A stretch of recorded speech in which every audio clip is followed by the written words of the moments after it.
तो देखिए कि आसाम के सीएम के तरफ से एक बहुत बड़ी न्यूज़ निकल के आ रहा है गाइस, और बहुत बड़ी एक अपडेट है। ये कौन सा अपडेट है गाइस, मैं अभी आप लोगों को बोलने के लिए जा रहा हूँ। ये वीडियो आप लोग कंप्लीट वॉच कीजिए, तभी आपको सीखने को मिलेगा।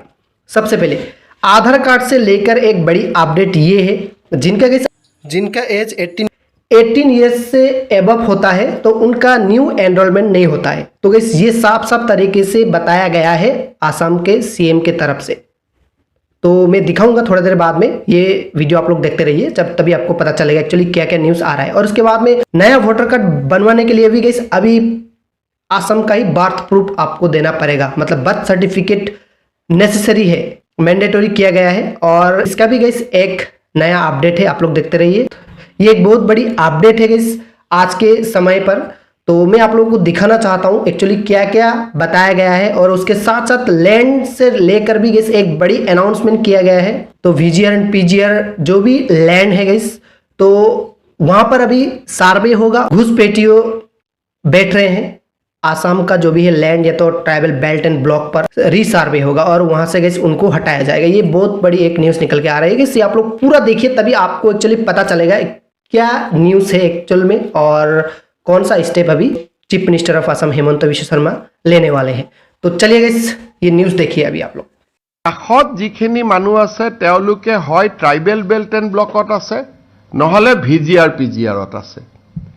তেওঁলোকে নিজৰ থকাটোৱে অনৈতিক। তেওঁলোকে আইনমতে ভিজিআৰ পিজিআৰৰ মাটি দখল কৰি থাকিব নোৱাৰে বা ট্ৰাইবেল বেল্ট এণ্ড ব্লকত থাকিব নোৱাৰে।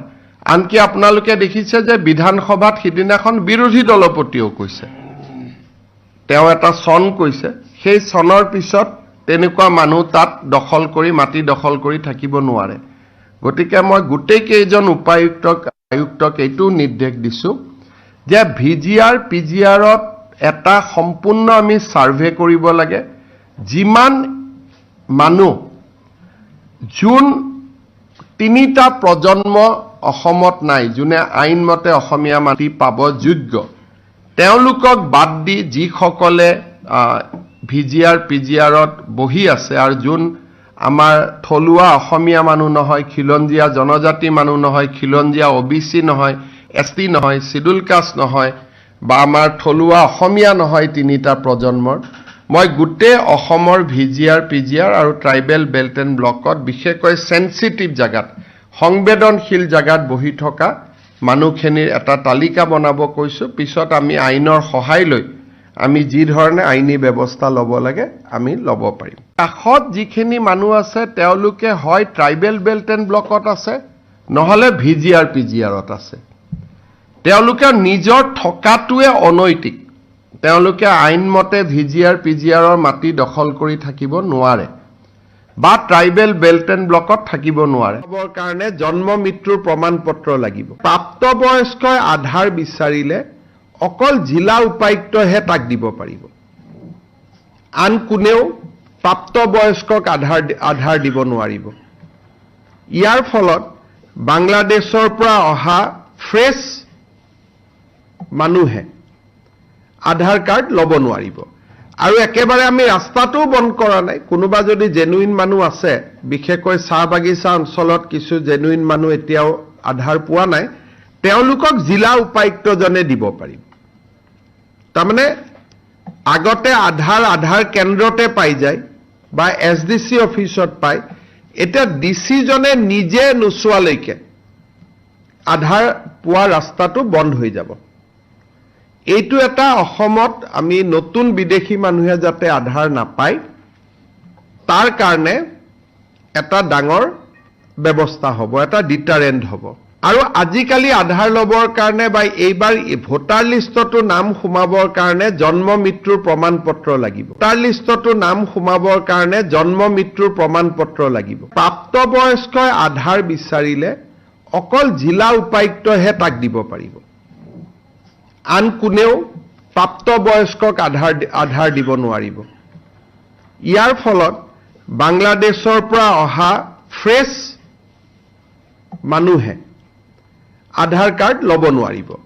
আৰু একেবাৰে আমি ৰাস্তাটোও বন্ধ কৰা নাই। কোনোবা যদি জেনুইন মানুহ আছে, বিশেষকৈ চাহ বাগিচা অঞ্চলত কিছু জেনুইন মানুহ এতিয়াও আধাৰ পোৱা নাই তেওঁলোকক জিলা উপায়ুক্তজনে দিব পাৰিব তাৰমানে আগতে আধাৰ কেন্দ্ৰতে পাই যায় বা এছডিসি অফিচত পায় এটা ডিসিজনে নিজে নোচোৱালৈকে আধাৰ পোৱা ৰাস্তাটো বন্ধ হৈ যাব এইটো এটা অসমত আমি নতুন বিদেশী মানুহে যাতে আধাৰ নাপায় তাৰ কাৰণে এটা ডাঙৰ ব্যৱস্থা হ'ব এটা ডিটাৰেন্ট হ'ব আৰু আজিকালি আধাৰ লবৰ কাৰণে বা এইবাৰ ভোটাৰ লিষ্টতো নাম সোমাবৰ কাৰণে জন্ম মৃত্যুৰ প্ৰমাণ পত্ৰ লাগিব ভোটাৰ লিষ্টতো নাম সোমাবৰ কাৰণে জন্ম মৃত্যুৰ প্ৰমাণ পত্ৰ লাগিব প্ৰাপ্তবয়স্কই আধাৰ বিচাৰিলে অকল জিলা উপায়ুক্তহে তাক দিব পাৰিব আন কোনেও প্ৰাপ্তবয়স্কক আধাৰ দিব নোৱাৰিব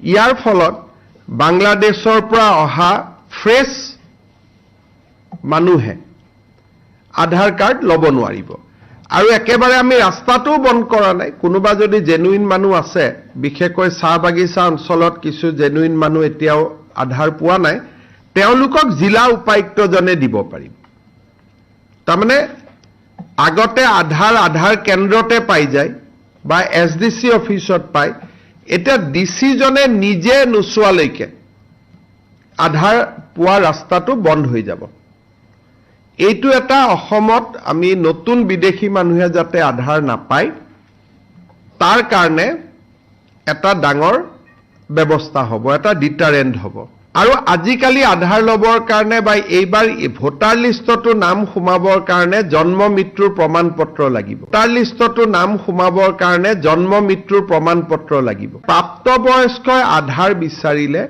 অকল জিলা উপায়ুক্তহে তাক দিব পাৰিব আন কোনেও প্ৰাপ্তবয়স্কক আধাৰ দিব নোৱাৰিব ইয়াৰ ফলত বাংলাদেশৰ পৰা অহা ফ্ৰেছ মানুহে আধাৰ কাৰ্ড ল'ব নোৱাৰিব আৰু একেবাৰে আমি ৰাস্তাটো বন্ধ কৰা নাই কোনোবা যদি জেনুইন মানুহ আছে বিশেষকৈ চাহ বাগিচা অঞ্চলত কিছু জেনুইন মানুহ এতিয়াও আধাৰ পোৱা নাই তেওঁলোকক জিলা উপায়ুক্তজনে দিব পাৰিব তাৰমানে আগতে আধাৰ কেন্দ্ৰতে পাই যায় বা এছডিসি অফিচত পায় এটা ডিসিজনে নিজে নোচোৱালৈকে আধাৰ পোৱা ৰাস্তাটো বন্ধ হৈ যাব এইটো এটা অসমত আমি নতুন বিদেশী মানুহে যাতে আধাৰ নাপায় তাৰ কাৰণে এটা ডাঙৰ ব্যৱস্থা হ'ব এটা ডিটাৰেন্ট হ'ব আৰু আজিকালি আধাৰ লবৰ কাৰণে বা এইবাৰ ভোটাৰ লিষ্টতো নাম সোমাবৰ কাৰণে জন্ম মৃত্যুৰ প্ৰমাণ পত্ৰ লাগিব ভোটাৰ লিষ্টতো নাম সোমাবৰ কাৰণে জন্ম মৃত্যুৰ প্ৰমাণ পত্ৰ লাগিব